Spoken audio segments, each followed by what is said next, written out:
back. I've got Aneesh Chaudhry on the line. Anish, how are you, sir? Doing great. How are you? I am great. We're going to talk about brain health today. Now, we've had a conversation before around this and burnout and a variety of things, but I thought this would be good to actually let other people besides ourselves listen to it. So, tell us a little bit about your backstory, why brain health is so important, not only to you, but should be important to everybody involved, and some of the great work that you're doing. Absolutely. I'd be happy to share. As we discussed in our previous conversation, one thing that really got me into brain health, well, not just one thing, a series of things. I actually saw, one of my younger years, I suffered from pretty severe mental illness and addiction issues, primarily depression, anxiety, and bipolar. And, different doctors, different diagnoses, different medications over the course of a 6-year period from 2012 to 2018 just had me going and searching for answers. Inpatient rehabs, outpatient rehabs, that just, you name it, I've probably done it in terms of like the psychiatric and psychology world. And then I just realized that it didn't provide the answers I was looking for, because I tried to put so much emphasis into taking a pill and having that, do the work for me. And then so really the changing moment for me was when I went to the Amen clinics and I got my brain scanned in 2013. I was 20 years old at the time, and it was just, and I still envision it now, even as I talk about it, just sitting there with the psychiatrist and seeing my brain like laid out in front of me and like, oh, well, this is doing that and that's what's causing this. And it would just like a light bulb moment where I realized that, it's not a problem with me, but it's just simply an imbalance in my brain. And then I became obsessed with wanting to learn about the brain and heal my brain, because I knew there were a lot of things I want to accomplish in life. And, I was born and raised in a great family. Went on vacations, had this, that, and the other. Like, it didn't make sense as to why I felt the way I felt. And then I ended up going and getting my bachelor's in neuropsychology and put myself just through, started exercising more, started eating better, started meditating and doing a lot of the things that the doctor recommended. And then I got my brain scanned again in 2015. And a lot of the things that were causing problems in 2013 were then significantly better, and a lot of them even gone. Like, it was absolutely amazing to see that power. And in my mind, I'm like, why are more people not doing this? Well, that's the thing. It's our bodies are amazing as far as their ability to heal from the damage that we do to it. And there's so many inputs that we see and hear and taste and smell, and those can have an impact on it. Like, I love how you said, there wasn't an issue with you. It was just there was an imbalance in your brain that was causing some of the challenges that you were facing, because you had, what most people would call, a decent life, being able to do the things, had a good family, vacations, everything you mentioned. And Mhm. normally in those types of situations, you don't tend to experience those things unless there's something that's amiss with it. And thankfully you had the insight to be able to say, no, there's something different about this. And I can imagine just sitting there with the doctor and saying, okay, this is my brain. This is what's going on with it. Wow. And then you go back a few years later and you see, complete, changes to your brain because of the things that you've implemented about, eating better, taking better care of yourself, even, the meditation, just quieting things down. And just before we went online, I posted a 15-second video. There's a ravine that's not too far from where I live.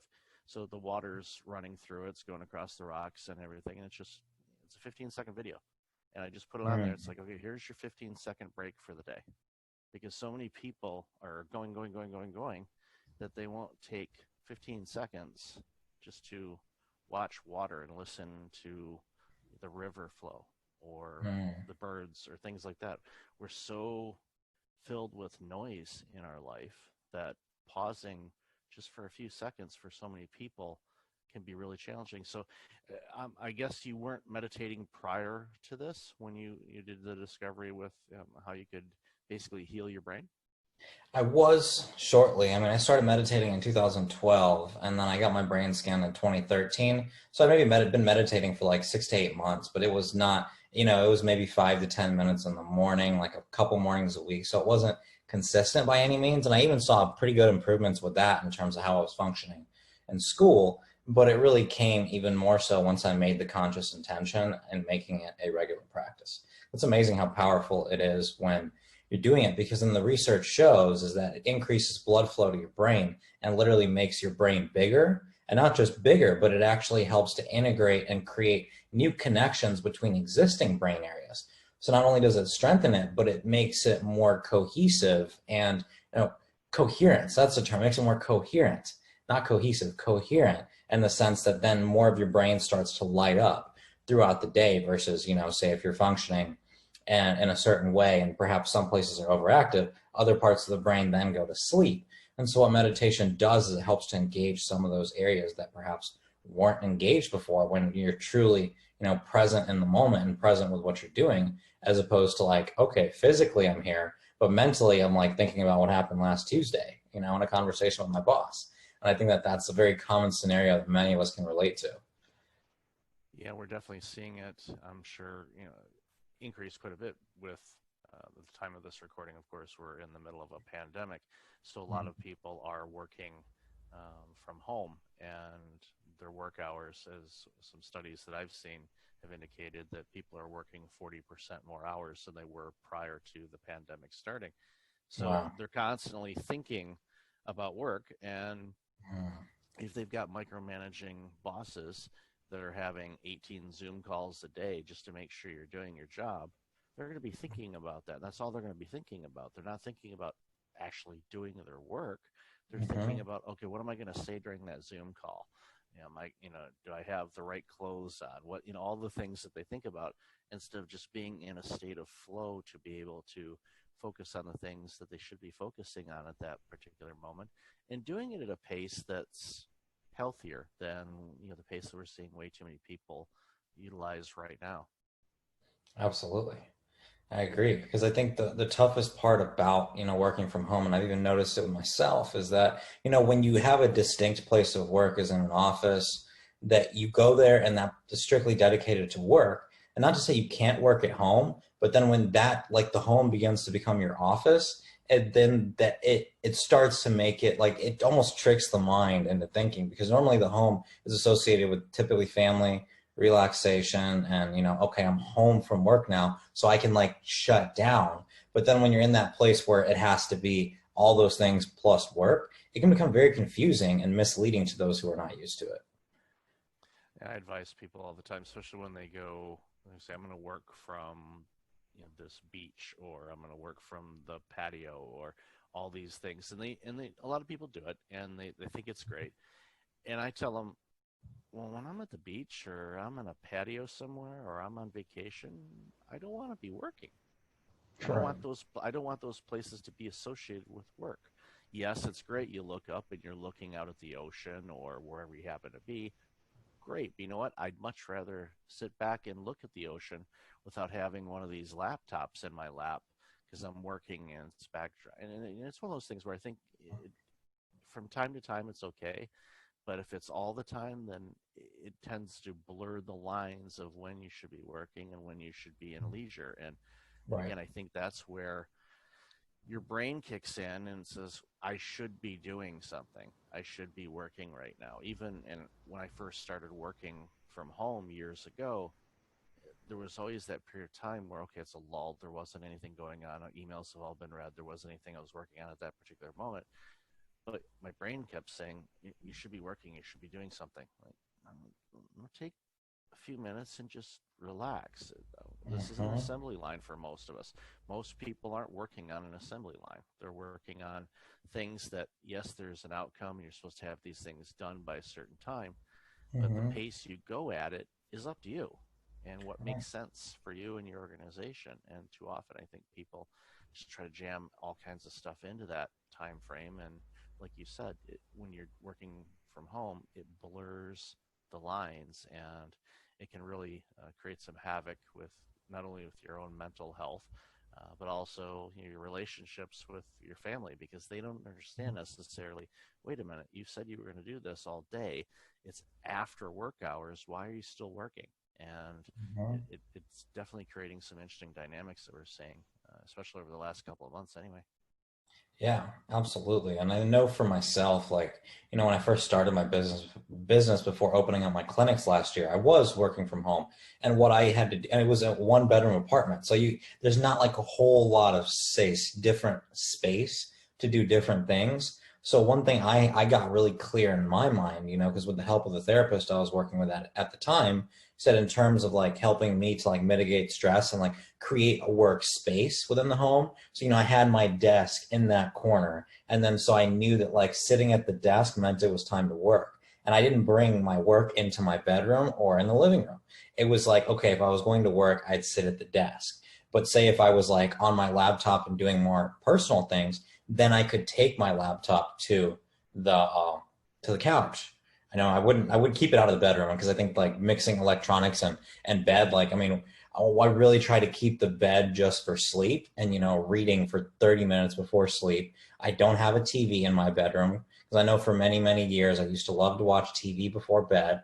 So I think that there are strategic ways that people can get around it. But I think it's about like having that clarity of intention in your mind. Like, okay, this space here is for work.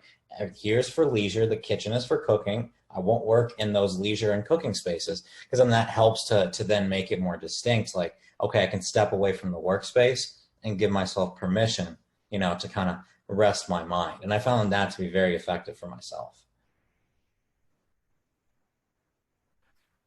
I do the same thing. I'm in a condo, so it's got a couple bedrooms and whatnot, and I tend to have a dedicated space for things. And when I get up from the work area to go into the kitchen or bedroom or bathroom or anything like that, you do your best not to use technology when you're in those places. Now with smartphones, and I know some people use these things from time to time as their computer, and that's where the lines really get blurred. And they're great devices. I love mine, and definitely based on the amount of time that I'm spending on it, because Apple tells me how many hours I've been on it every week. So I know I use the thing, but I Right. know that there's Nice boundaries reminder. around, and that's one of the greatest things they ever did. It's like, yeah, you've been on your iBinky just a little bit too much last week, and you go, oh wow, okay, but it makes sense. But in a way, it helps you prioritize.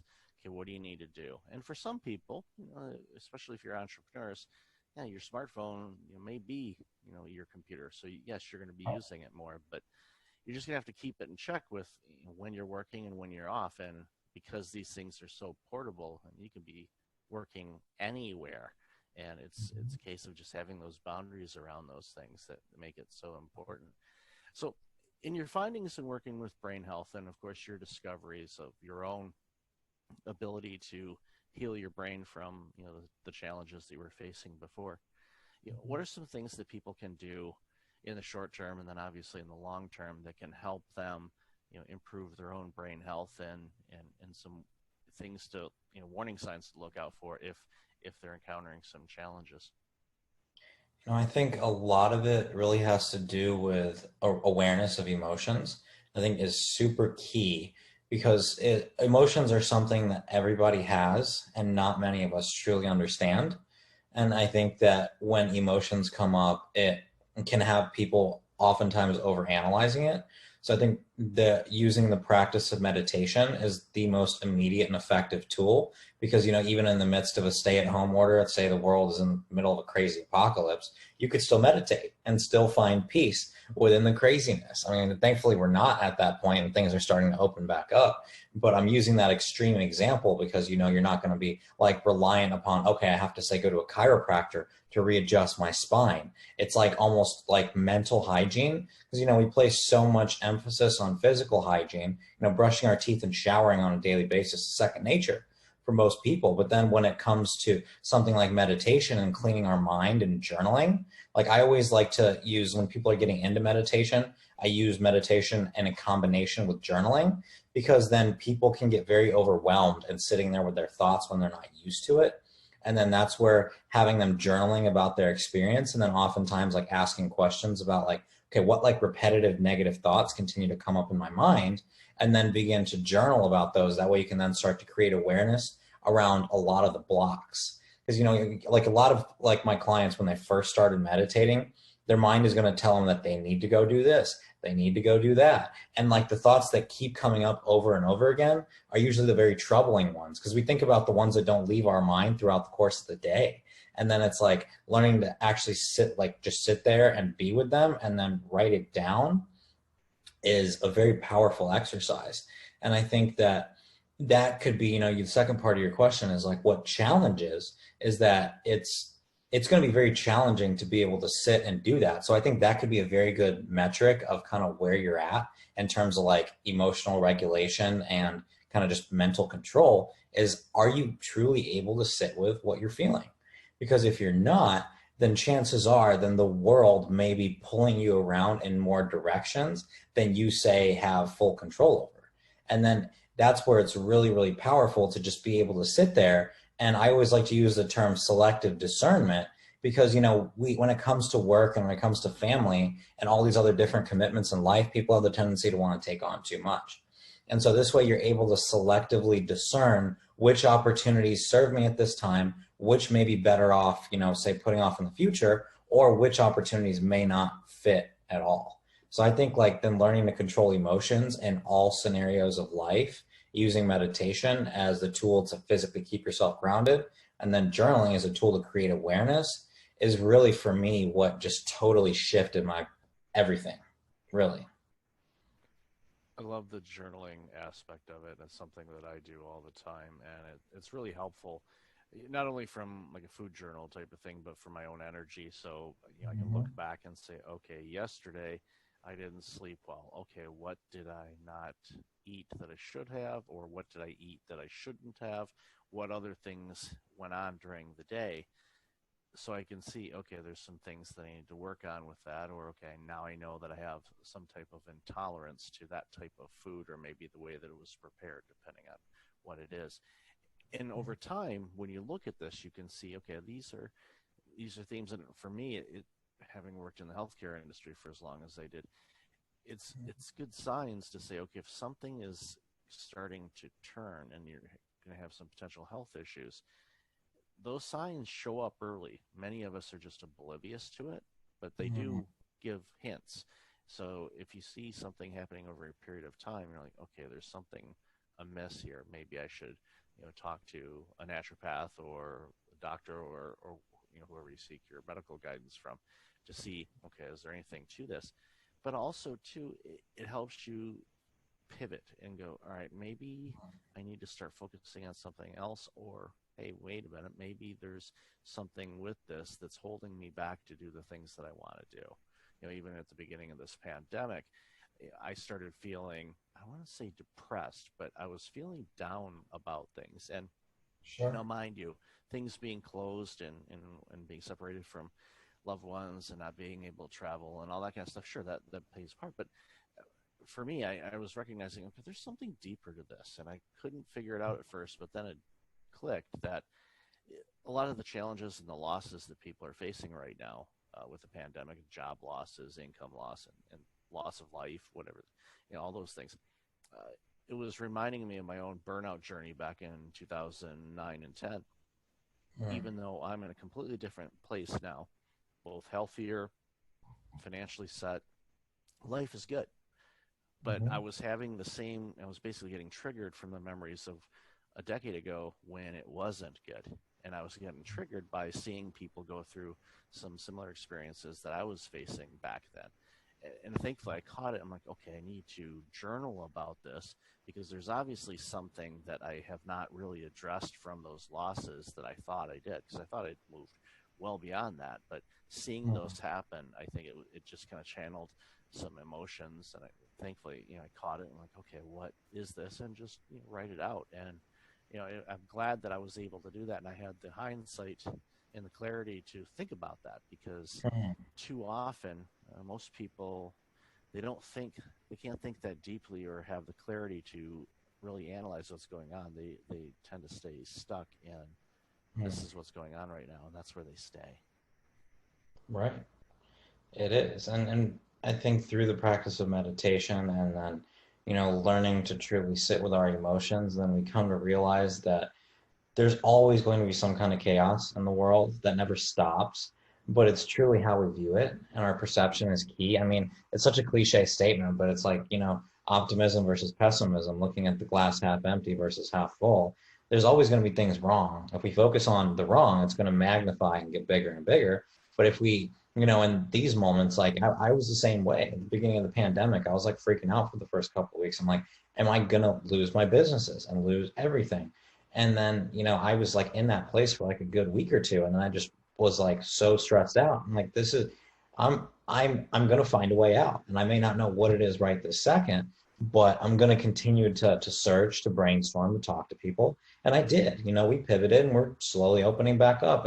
And so, it's one of those things where I think that people have the tendency to, like, our minds just get stuck. And that's where with practicing meditation, we're able to then like just take a step back and almost like, rather than being in the midst of it, like I always like to use this exercise with my clients where, it's a visualization exercise where, I tell my clients to close their eyes and imagine yourself just sitting in, whether it's on a couch or a recliner chair, or a movie theater or something like a comfy chair. You got some food, whatever is your favorite kind of food in your lap, and then just imagine a big screen in front of you, and then just imagine putting all the thoughts that are going on, like in your mind, like you're watching them on a screen, eating your favorite food, completely detached from what it is. And then that way it shows you that you are not your thoughts. Your thoughts are outside of you. And then it's when we identify with our thoughts and I say those are the truth, that's when we can begin to get in that negative spiral of going down, down, and down to where, it can then manifest as like actual full-blown mental illness. And, it's like you said, it takes a process. I mean, you don't just wake up one morning with full-blown depression. There's like a series of prompting events and then a whole lot of negative thoughts that come along with it. And that's just what I've seen in my experience. And like, same thing with like heart attacks and strokes. I mean, there's so many cases we hear of like, say someone may get a stroke in their 50s and they'll just be like, I was just at work and then I woke up in the hospital and I have no clue what happened. But that just goes to show how much of a disconnect there is between people's behavior and their true state of health. Because there would have been so many warning signs up until that stroke that would have said like, you're under stress, you're under pressure, slow down, no, one more time, slow down. So it's like people just, they like, it doesn't just happen out of the blue. And slow down if you didn't get the Right. first, if you didn't get the first three and then add another 10 on that. Yeah, no, it's crucial. It's, and like in my story with burnout, my burnout did not happen overnight. It doesn't, but when it came to a crashing halt, it certainly did.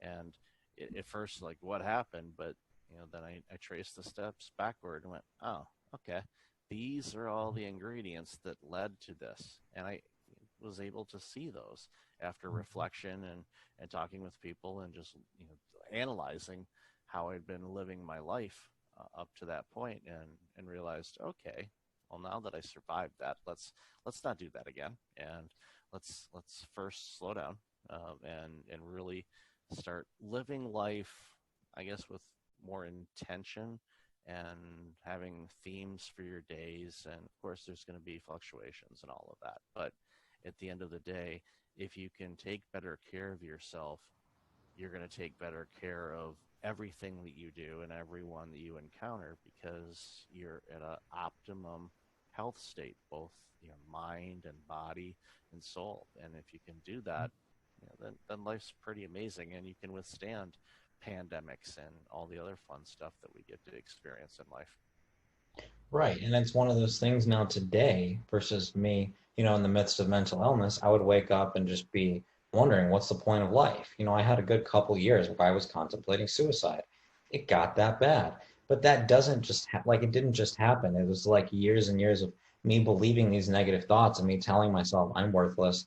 I don't have a purpose on this earth. I'm a burden to all those around me. And all these just other negative thoughts that weren't based in reality. And so when I was able to detach myself from those, like now, not to say I don't have negative thoughts, there's always going to be negative thoughts.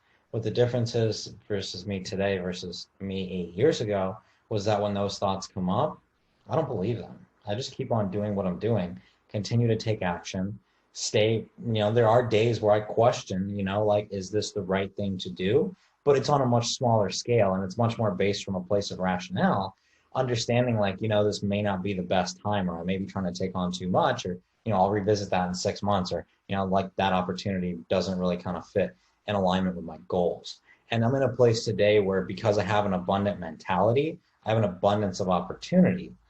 And so with that, it's like now I can put in, say, a good 8 to 10 hours of work a day. It's usually where I set my limit, kind of depending on where it's at. And then, sit with my family for dinner, and then ultimately go and just go for a walk. I always go for at least one, sometimes two walks a day, and then truly be able to wind down and enjoy like those moments of peace and be truly relaxing. And that is a skill that took a long time to be able to develop.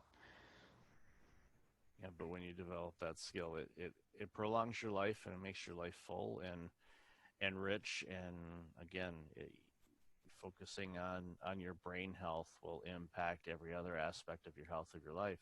I totally agree with that. So, Anish, loved our conversation today. Where can people find out more about you and this incredible work you're doing? Absolutely. So feel free to visit my website. It's www.soulphysiolifestyle.com, or feel free to connect with me on Facebook and LinkedIn. I'd definitely love to hear from you. I'll have all that information in the show notes. So, Anish, thank you again for all the work that you're doing, and it's always great to chat with you. Wonderful. Thank you so much for having me, Michael. My pleasure.